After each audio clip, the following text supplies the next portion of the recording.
Let us remember that we are in the holy presence of God.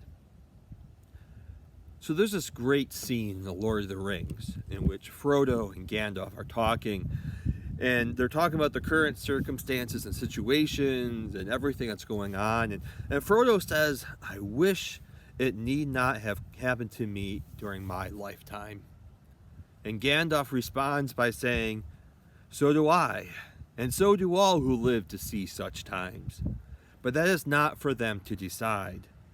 All we have to decide is what to do with the time that is given us." And I was thinking about that scene. It's like, wow, how appropriate to where we are and what times we're living through. And at the same time, I was immediately reminded of St. Paul's letter to the Corinthians.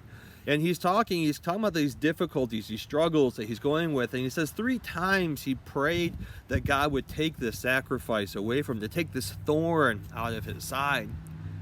And in his prayer, St. Paul talks about that God speaks to him and says, "My grace is sufficient," that my grace is sufficient for you during this time, whatever it might be.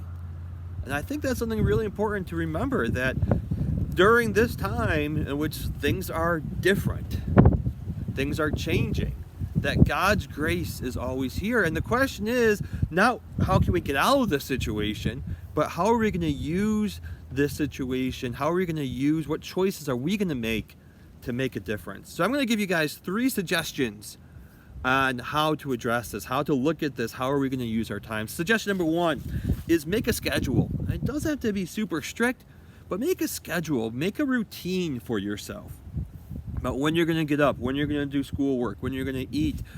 That's important, and try to stick to that schedule as best as you can. The second, take time for yourself. Take some time, maybe just 5 minutes of quiet, 5 minutes to pray, 5 minutes to meditate, 5 minutes just to relax. That's the second thing. And the third thing is take time to serve others, to be aware of others. Take a moment just to call a friend or to set up a Skype interview or a conversation or something, but find ways of reaching out and serving others. Maybe it's helping out more around the house. Maybe it's being aware that the lawn needs to be cleaned up from the winter and just taking a couple minutes to do that. But do those things.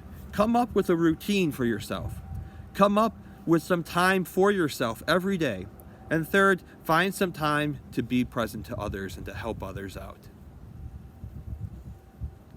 St. John Baptist de La Salle, pray for us. Live Jesus in our hearts forever.